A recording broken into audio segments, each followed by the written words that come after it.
ជាបឋមសូមនមស្ការប្រតនត្រ័យទាំង3ជំរាបសួរបងប្អូនយាយតាទាំងអស់ថ្ងៃនេះយើងសិក្សាអំពីមង្គលកថាទាំងអស់គ្នានឹងរៀនអានបាលីសម្រាយទាំងអស់គ្នានមោតស្សៈភគវតោអរិហតោសម្មាសម្ពុទ្ធស្សៈនមោតស្សៈភគវតោអរហតោសម្មាសម្ពុទ្ធស្សៈនមោតស្សៈភគវតោអរហតោសម្មាសម្ពុទ្ធស្សៈសូមនមស្ការចំពោះព្រះដ៏មានព្រះភិក្ខជាព្រះអរហន្តសម្មាសម្ពុទ្ធអង្គនោះដោយសេចក្តីគោរព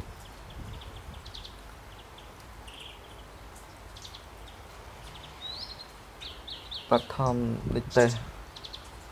1មង្គលគឺជាអ្វីអ្នកប្រាជ្ញទាំងឡាយលោកតែងតែពោលអំពីមង្គលគឺជាការ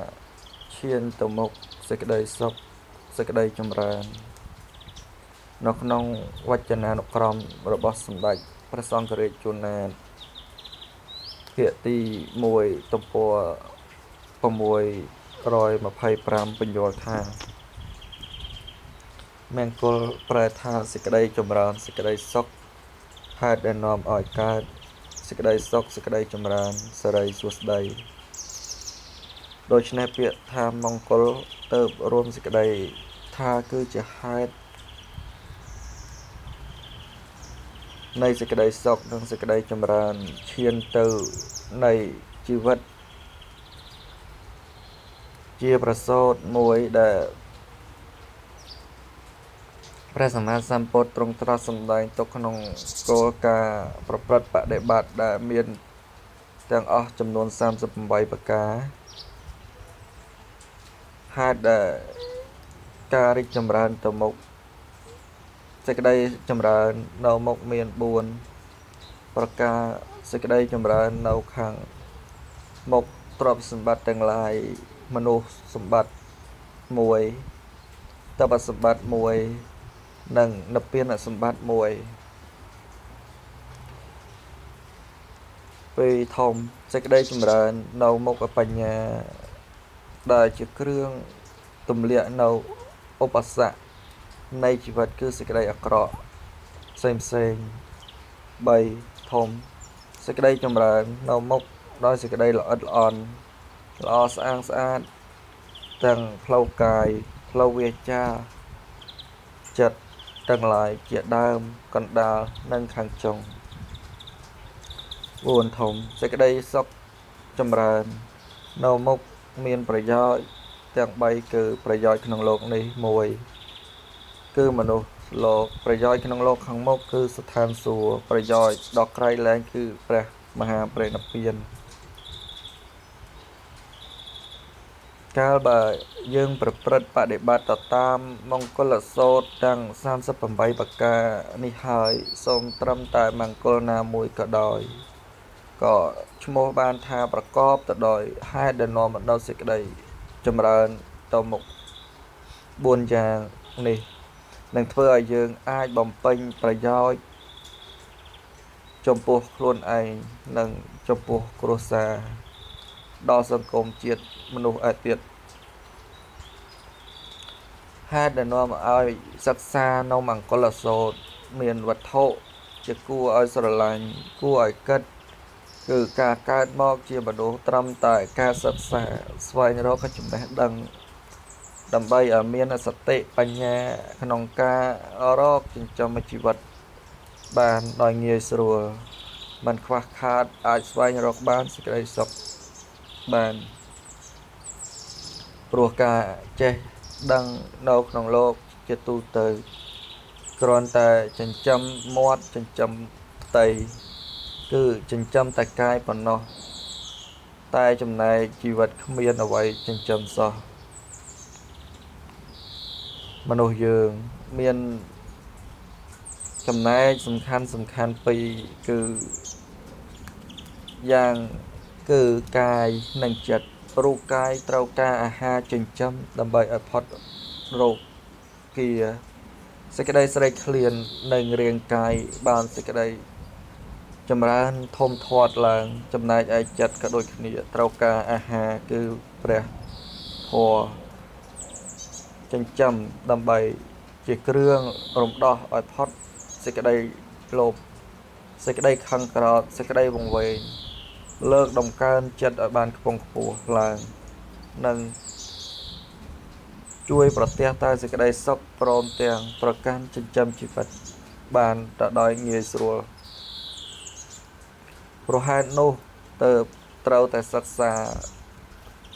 ព្រះធម៌ដោយចំពោះគឺសិក្សាមង្គលសូត្រនេះតែម្ដង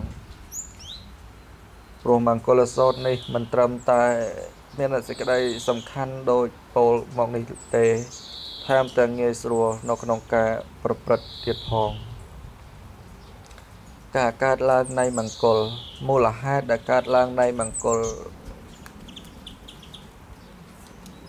ក្នុងការពិពណ៌នា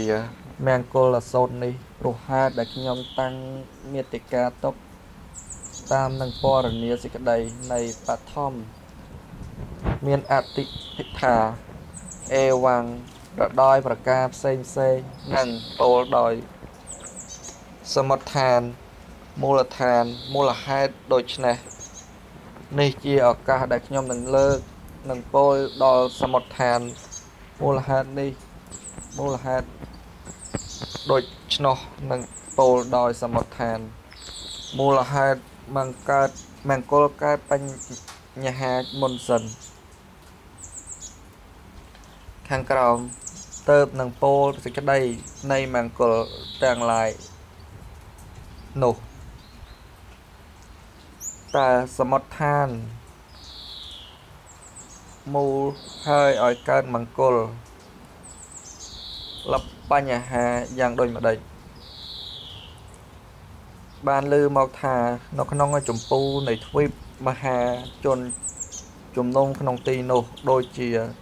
ចិត្តទ្វានគរសភាពនៃកន្លងរាងកាយជាដើមប្រគល់ទ្រព្យសម្បត្តិមាសប្រាក់ឲ្យគេនិទានរឿងផ្សេងដូចជារឿងនាំនាងសីតាមកជាដើមរឿងមួយ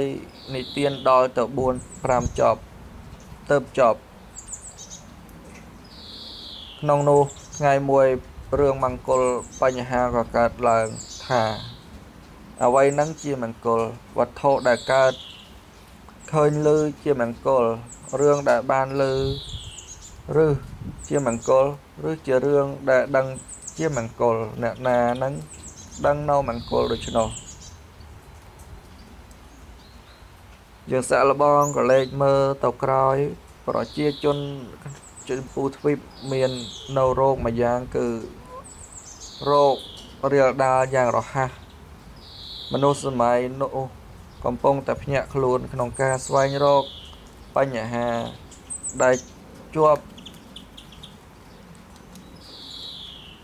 តាក់ទិនជាមួយនឹងជីវិតដូចជាមនុស្សកើតមកអំពីណាពេលស្លាប់ទៅកាន់ទីណាធ្វើយ៉ាងណាទើបមានសេចក្តីសុខក្នុងជីវិតធ្វើយ៉ាងណាទើបអាចមានសេចក្តីចម្រើននៅក្នុងជីវិតជាដើមមានការប្រជុំតាមគ្នាសាកសួរតាមសាធារណជនត្រង់ទ្វារក្រុងខ្លះត្រង់ទ្វារទាំង4ខ្លះដើម្បីពិភាក្សាគ្នាអំពីបញ្ហានេះកាលបើមានអ្នកសួរពិភាក្សាចូលមកច្រើនក៏នាំគ្នាគិតច្រើនអ្នកម្នាក់ក៏ផ្សព្វផ្សាយការយល់ឃើញរបស់ខ្លួនអ្នកណាមានគេជឿតាមច្រើនអ្នកនោះក៏คล้ายទៅជាអាចារ្យម្នាក់ដែលមានកូនសិស្សច្រើនដែរ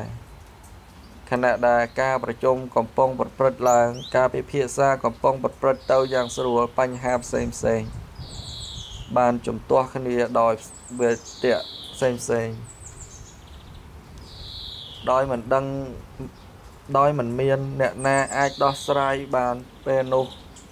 មានបុរសម្នាក់បានចូលទៅក្នុងវងពិភាក្សាហើយសាកសួរទៅដោយសំណួរថា មង្គលគឺជាអ្វីកាលនោះបរោះម្នាក់ឈ្មោះថាទិដ្ឋិ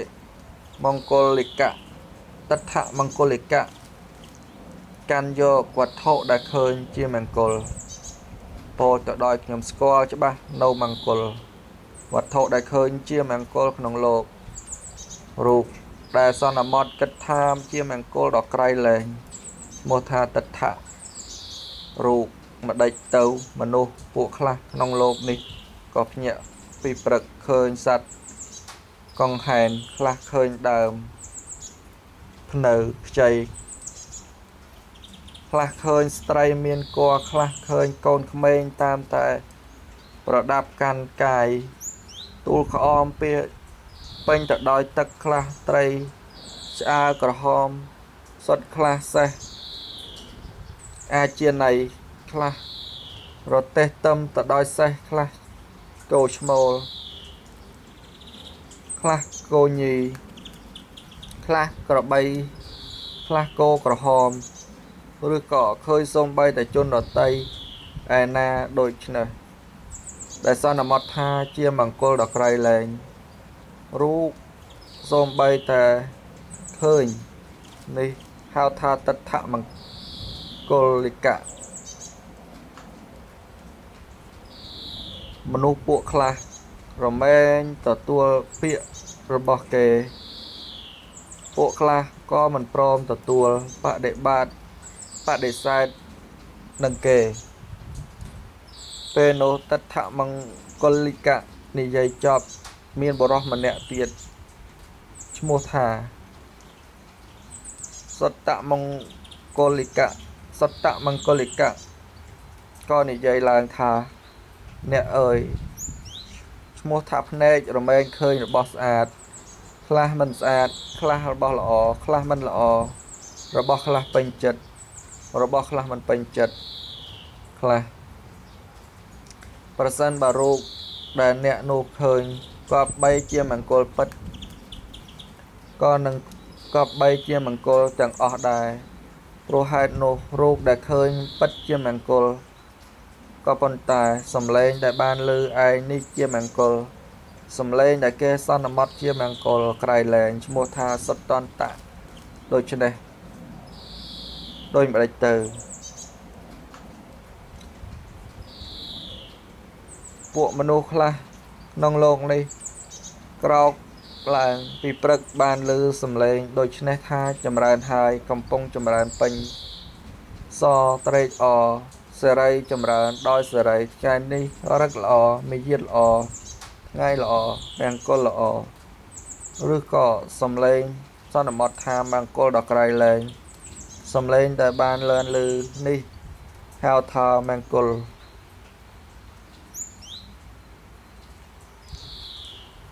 ពួកខ្លះរមែងព្រមទទួលពាក្យរបស់គាត់ពួកខ្លះក៏មិនព្រមទទួលពួកដែលមិ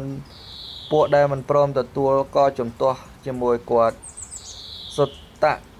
មង្គលិកៈពោលមិនដាច់ស្រែកក៏មានបរិសម្នាក់ទៀតឈ្មោះថាមុត្តមង្គលិកៈពោលទៅដោយអ្នកអើយណាស់ហើយចោះពិតណាស់ឈ្មោះថាត្រជារមែងបានឮសំឡេងល្អខ្លះមិនល្អខ្លះពេញចិត្តខ្លះមិនពេញចិត្តខ្លះប្រសើរខ្លះប្រសិនបើសំឡេងអ្នកនោះបានឮសូម្បីជាមង្គលពិតក៏នឹងคล้ายជាមង្គលអស់ព្រោះហេតុដូច្នោះសំឡេងរមែងឮទៅជាមង្គលក៏ប៉ុន្តែថារឿងដែលជ្រាបហើយឯនេះទេជាមង្គលក្លិនរសនិងផតពៈវត្ថុដែលគប្បីពោលត្រូវឈ្មោះថាមុត្តៈយ៉ាងដូចម្ដេចទៅមនុស្សពួកខ្លះក្រោកពីព្រឹកមានឃើញក្លិនប្រហើរក្លិនផ្កាមានក្លិនផ្កាបតុជាដើមទំពាឈើស្ទុះខ្លះចាប់ពណ៌ដែនដីខ្លះចាប់ពណ៌សំណាក់ខៀវខ្លះអាចគោស្រស់ខ្លះអណ្ដើកខ្លះងងខ្លះផ្កាឈើខ្លះ ផ្លែឈើខ្លះបូមលាយដោយដីដែលល្អខ្លះស្លៀកសម្ពុតខ្លះទទូចសម្ពុតខ្លះឬក៏ក្លិនលទ្ធរសឬពោលត្រូវផតថពៈដែលសន្មតថាជាមង្គលដ៏ក្រៃលែងយ៉ាងដតីណាប្រកបដូច្នោះវត្ថុនោះពោលមកនេះហៅថាមង្គលមុតតមង្គលបុគ្គលពួកខ្លះក៏ព្រមទទួលសូម្បីតែរបស់គេរបស់គាត់បុគ្គលពួកខ្លះក៏មិនព្រមទទួលគ្រានោះស្រាប់តែមានអ្នកពិភាក្សាម្នាក់ទៀតនិយាយជំទាស់ភ្លាមប្រព្រឹត្តទៅមិនបានទេបើសិនយ៉ាងនេះមែនទៅពេលដែលយើងធំក្លិនស្អុយចាប់របស់ល្អគិតរឿងអាក្រក់អារម្មណ៍បែបនេះនឹងជាមង្គលឬបណ្ដាពួកនោះទិដ្ឋិលិកៈបុរសក៏មិនអាចយកធ្វើជាសត្តលិកៈបុរសនិងមុត្តលិកៈបុរសយល់ព្រមបានទាំង3ចំណែកនេះចំណែកណាមួយក៏ធ្វើចំណែក2ទៀតឲ្យយល់ព្រមមិនបានបណ្ដាមនុស្សទាំងឡាយពួកណាព្រមទទួលរបស់ទិដ្ឋលិកៈបុរសពួកនោះក៏ប្រកាន់ថារូបដែលឃើញហើយបណ្ណាជាមង្គលពួកណាព្រមទទួលពាក្យរបស់សត្តមង្គលិកៈបុរសក៏នឹងមុតលិកៈបុរសពោលពួកនោះក៏ប្រកាន់ថាសម្លេងដែលបានលើជាមង្គលដូចគ្នាដែររឿងដែលបានដឹងប៉ុន្មានរឿងដែលបានដឹងប៉ុណ្ណោះជាមង្គលរឿងមង្គលបញ្ហានេះប្រកាសទូទាំងចម្ពោះទ្វីបដោយប្រការដូច្នេះកាលនោះមនុស្សទាំងចម្ពោះទ្វីបប្រកាន់គ្នាដោយពួកផ្សេងគ្នានាំគ្នាគិតរកមង្គលទាំងឡាយជាអ្វីនឹងអរិយអ្នកតាពួកមនុស្សនោះស្ដាប់រឿងនោះហើយក៏នាំគ្នាពិភាក្សមង្គលទាំងឡាយដូចគ្នាពួកភុកម្មទេវតា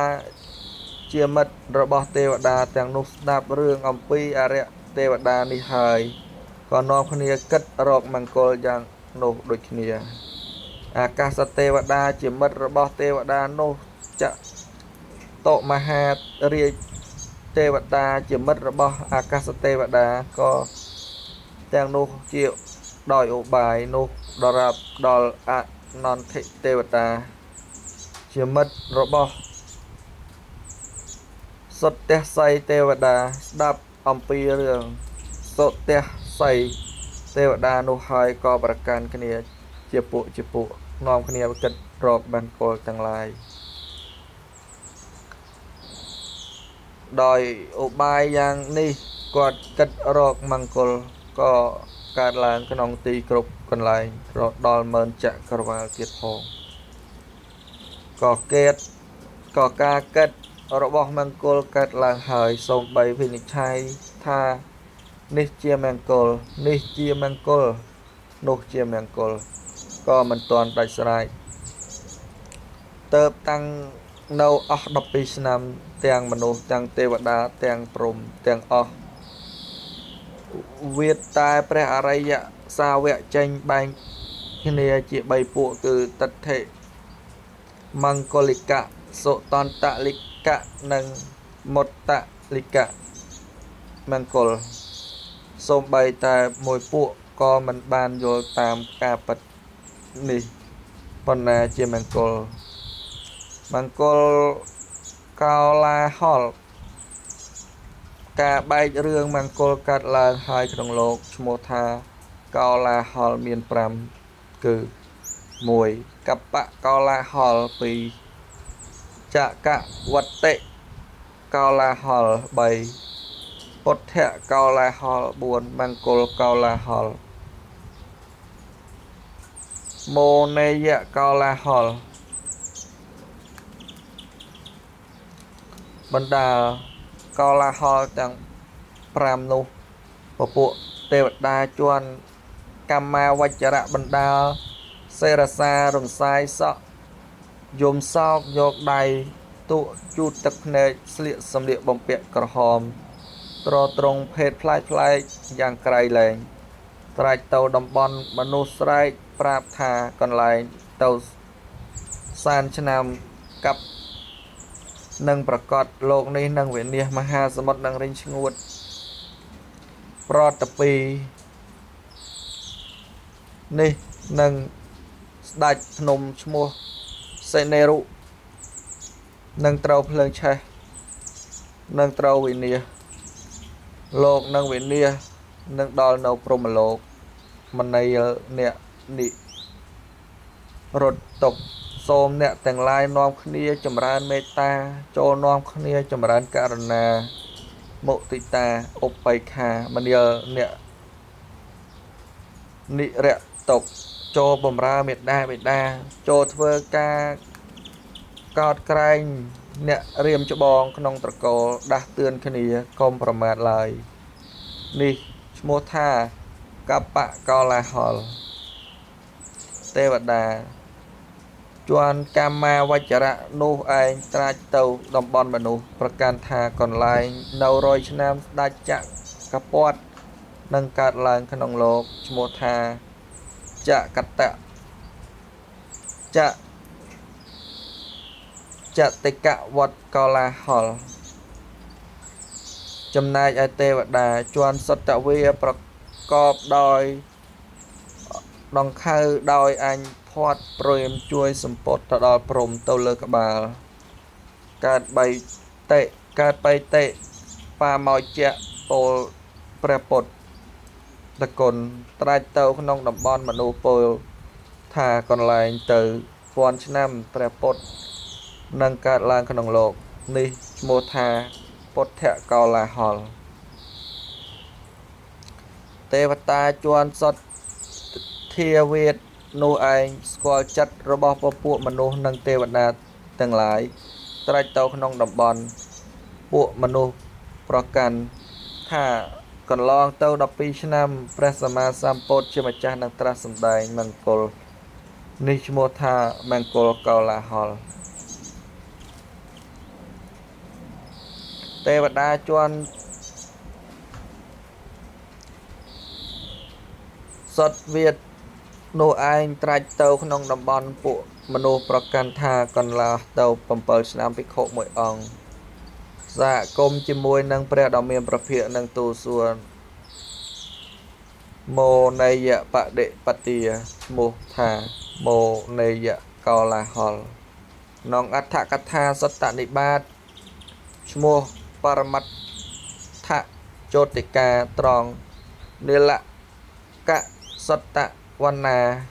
បានសម្ដែងអំពីបុគ្គលអ្នកបដិបត្តិនៅនេយបដិទាសេចក្តីយ៉ាងនេះថាបានឮមកថាតាបមួយរូបឈ្មោះថានីលកៈត្រូវជាក្មួយរបស់ឥសីអស័យតៈបានបំពេញបារមីអស់100,000 ឆ្នាំអស់100,000 កាប់ចាប់តាំងពីឃើញនៅសាវកព្រះមានប្រភិក្ខ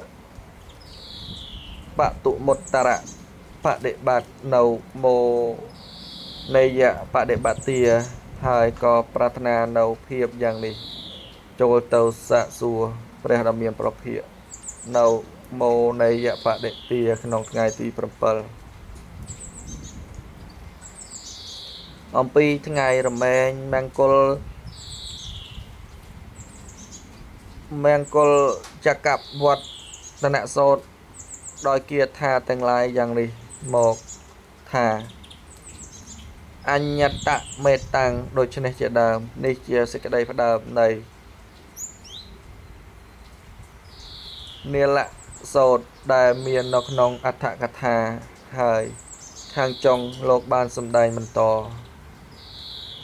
ទៀតថាព្រះនាលេតថេក្រោយពីបានស្ដាប់នៅហើយលោកជាអ្នកប្រាជ្ញតិចក្នុងឋាននេះ3គឺការមើលការស្ដាប់និងការសួរ មែនពិតក្នុងការជាទីបំផុតនៃទេសនាព្រះថេរៈអង្គនោះមានចិត្តជ្រះថ្លាថ្វាយបង្គំព្រះដ៏មានព្រះភិក្ខចូលទៅកាន់ព្រៃមិនបានញ៉ាំចិត្តលោភៈឲ្យកើតឡើងយ៉ាងនេះថាអោនឹង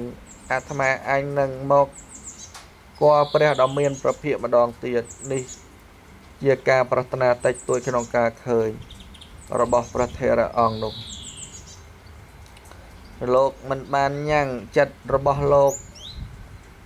ឲ្យកើតយ៉ាងនេះថា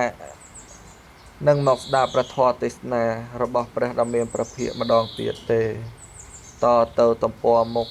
នេះការប្រាថ្នាតិចក្នុងការស្ដាប់របស់លោកមិនបានញ៉ាំងចិត្តរបស់លោកឲ្យកើតឡើងយ៉ាងនេះថាអោនឹងអាត្មាអញនឹងសាកសួរនៅមនីយបដិទានិងព្រះដ៏មានព្រះភិក្ខតថាគតទៀតទេនេះជាការប្រាថ្នាតិចក្នុងការសួររបស់លោកព្រះថេរៈអង្គនោះជាអ្នកប្រាថ្នាតិចមានបាននិមន្តទៅកាន់ជើងភ្នំនិងអាស្រ័យនៅក្នុងព្រៃដងព្រៃ 2-3 ថ្ងៃឡើងមិនគង់ទៀតដើមឈើមួយដើមដ៏ធំចំនួន2ថ្ងៃឡើយមិននិមន្តចូលទៅបណ្ឌបាតក្នុងស្រុកមួយចំនួន2ថ្ងៃឡើយព្រោះដូច្នោះព្រះថេរៈតែងនិមន្តទៅពីដងព្រៃមួយទៅកាន់ដងព្រៃមួយដើមឈើមួយទៅដើមឈើមួយហើយស្រុកមួយទៅកាន់ស្រុកមួយបដិបត្តិនៅបដិបទាតាមសមគួរតាំងនៅក្នុងផលដ៏ប្រសើរព្រោះថាភិក្ខុអ្នកបដិបត្តិឲ្យចិត្តបរិបូរណ៍ដោយនៃបដិបត្តិយ៉ាងឧត្តមយ៉ាងឧក្រិដ្ឋមានព្រះជន្មត្រឹម7ខែបដិបត្តិយ៉ាងកណ្ដាលមានព្រះជន្មត្រឹម7ឆ្នាំបដិបត្តិយ៉ាងធូរមានព្រះជន្មត្រឹម16ឆ្នាំចំណែកឯព្រះនីលថេរៈអង្គនោះបានបដិបត្តិឲ្យបរិបូរណ៍យ៉ាងឧក្រិដ្ឋព្រោះហេតុនោះលោកមានព្រះជន្មត្រឹម7ខែបានដឹងនៅការបរិនិព្វានរបស់ខ្លួនក៏ស្រង់ទឹកស្លៀកសម្ពុតកាសាយៈចងកាវ៉ាត់ពុនដណ្ដប់នៅស្បង់ខៀដី2ជាន់មានប្រភពឆ្ពោះទៅរកព្រះទសពលថ្វាយបង្គំដោយបញ្ចប្រតិស្ថានកងអញ្ជលីអាស្រ័យនៅអង្គុយអាស្រ័យនៅហេគុលកបៈឆបរិនិព្វានដោយអនុបាទិសេសនិព្វានជាដើមព្រះដ៏មានព្រះភិក្ខទ្រង់ជ្រាបនៅហេតុការសង់ធ្វើនៅសរីកិច្ចឲ្យភិក្ខុទាំងឡាយកាន់យកនៅធាតុទុកដាក់ក្នុងចេតិយហើយនិមន្តយាងចេញទៅចំណែកឯសេចក្តីរបស់ព្រះសូត្រនោះមានសម្ដែងក្នុងសុត្តន្តបិដកខដ្ឋនិកាយសុត្តន្តបិដកលេខ54ទំព័រ235បណ្ដាកោឡាហលទាំង5មង្គលកោឡាហលរបស់ទេវតានិងមនុស្សទាំងឡាយកើតឡើងហើយក្នុងលោកកាលនោះឯងទេវតានិងមនុស្សទាំងឡាយនាំគ្នាជ្រើសរើសមិនបានមង្គលទាំងឡាយកន្លងទៅ12ឆ្នាំទេវតាជន់តាវតੰសាហគមគ្នាជួបគ្នាគិតយ៉ាងនេះថាម្ចាស់ផ្ទះក៏ជាប្រធានរបស់មនុស្សក្នុងលោកក្នុងផ្ទះមេស្រុកក៏ជាប្រធានរបស់អ្នកស្រុកព្រះរាជាក៏ជាប្រធានរបស់មនុស្សទាំងឡាយសកទេវរាជជាកំពូលនៃទេវតាអង្គនេះ ក៏ជាអ្នកប្រសើរបំផុតរបស់ពួកយើងគឺអធិបតីរបស់ទេវតាទេវលោកទាំងពីរជាន់ចតុមហារាជការចិត្តនិងជាន់តាវតឹងដោយបុណ្យតៃជះអិសរៈនិងបញ្ញាប្រសិនបើហេតុនោះមានយើងគប្បីនាំគ្នាទទួលសួរនឹងសេចក្តីនៃសកទេវរាជដោយកំពូលនៃពពួកទេវតាចុះទេវតាទាំងនោះក៏នាំគ្នាទៅកាន់សំណាក់ទេវរាជថ្វាយបង្គំសកទេវរាជជាកំពូលរបស់ទេវតាដែលមានសេរីមានអភ័ណ្ណៈប្រចាំអង្គដែលសក់មរមដល់ខណៈនោះមានពពួកអប្សរ250កោដចោមរោមប្រថាប់លើមណ្ឌលមកុដសិលាអាសនៈដ៏ប្រសើរក្រោមដើមបាលិឆៈតកៈហើយឈរនៅទីដ៏សមគួរទូលថាសូមព្រះទានព្រះវេរកាព្រះអង្គអ្នកនិរុត្តតុសូមទ្រង់ជ្រាបចុះឥឡូវនេះមង្គលបញ្ហាកើតឡើងហើយមួយពួកដែលពោលថារូបដែលឃើញជាមង្គលមួយពួកពោលសំឡេងដែលបានឮថាជាមង្គលមួយពួកទៀតពោលថារឿងដែលបានដឹងហើយគឺជាមង្គលបណ្ដាអ្នកទាំងពួងខ្ញុំព្រះអង្គនិងពួកអ្នកឯទៀតមិនទាន់បានសម្រាកយកមួយណាទេសូមព្រះអង្គមេត្តាជាកតាមការពិតមកដល់ពួកខ្ញុំព្រះអង្គផងទៅចុះសកទេវរាជសូមបីទេវតាប្រក្រតីទ្រង់មានបញ្ញាទើបត្រាស់ថារឿងមង្គលកើតឡើងពីពេលណាទុករឿងមង្គលនេះកើតឡើងពីទីណាមុនគេទូលថាបពិតសកទេវរាជពួកខ្ញុំព្រះអង្គស្ដាប់ពាក្យរបស់ទេវតាជាន់ចតុមហារាជការតពីនោះមកពពួកចតុមហារាជការក៏ស្ដាប់ពាក្យរបស់អាកាសថទេវតាពួកអាកាសទេវតាបានស្ដាប់ពាក្យរបស់ភូកម្មទេវតាពួកភូកម្មទេវតាបានស្ដាប់ពាក្យរបស់ទេវតារក្សាមនុស្សពួកទេវតារក្សាមនុស្សពោលថារឿងមង្គលនេះកើតឡើងពីមនុស្សលោកលំដាប់នោះសកទេវរាជជាកំពូលនៃទេវតាត្រាស់សួរទេវតាទាំងនោះថាព្រះសម្មាសម្ពុទ្ធប្រថាប់នៅទីណាទេវតាទាំងឡាយទូលថាប្រថាប់នៅក្នុងមនុស្សលោកសួរថាត្រាស់សួរថាមានអ្នកណាទូលសួរព្រះដ៏មានព្រះភិក្ខនោះហើយឬទូលថាមិនទាន់ទេព្រះអង្គពេលនោះត្រាស់ថាមនាលអ្នកនិរុទ្ធៈទេវតាហេតុអីនឹងអ្នកទាំងអស់ទាំងឡាយទើបបោះចោលដុំភ្លើងហើយមកកាន់រកដុំភ្លើងអំពីអំពិលអំពែកព្រោះហេតុអ្វីអ្នកទាំងឡាយទើបកន្លងព្រះដ៏មានព្រះភិក្ខសម្ដែងមង្គលមិនមានសេះសល់បែរជាយល់ថាគួរមកសាកសួរខ្ញុំអ្នកទាំងឡាយនិរុទ្ធៈទាំងឡាយយើងនឹងទូលសួរព្រះដ៏មានព្រះភិក្ខអង្គនោះពួកយើងប្រហែលជាមានការព្យាករអំពីបញ្ហាដែលមានសេរីពិតប្រកបទៅមានទេវតាអោការប្រើទេវតាមួយព្រះអង្គថាអ្នកចូលទៅទូលសួរព្រះដ៏មានព្រះភិក្ខចុះទេវតាអង្គនោះប្រថាប់ដោយគ្រឿងអលង្ការដ៏សមរម្យដណ្ដប់ខណៈពេលនោះរស់រយច័ន្ទដោយផ្លេកបន្ទោលមានពួកទេវតាចោមរោមទៅកាន់វត្តចេតពុនមហាវិហារថ្វាយបង្គំព្រះដ៏មានព្រះភិក្ខហើយឈរក្នុងទីដ៏សមគួរមួយកាលទូលសួរមង្គលអំពីបញ្ហាទៅពោលថាពហុទេវាមនុស្សសញ្ចៈជាដើមនេះឯងជាចុងក្រោយថ្ងៃនេះសូម អំពីដើមហេតុដែលនាំឲ្យមង្គលកើតមង្គលហេតុដែលនាំឲ្យកើតនៅកលាហលបែងចែកអំពីពពួកមង្គលមាន3អ្នកខ្លះថាកើតឡើងដោយរស់អ្នកខ្លះកើតឡើងដោយឃើញអ្នកខ្លះកើតឡើងដោយឮជាដើមនេះឯងពេលនោះទេវតាក៏បានទូលសួរដំណើរដើមតងដែលហេតុដែលនាំឲ្យជជែកវែកញែករឿងមង្គលថ្ងៃបន្ទាប់យើងខ្ញុំនឹងអានអំពីមង្គលអំពីការពណ៌នាសាកសួរទៅកាន់ព្រះដ៏មានព្រះភិក្ខបន្តទៀត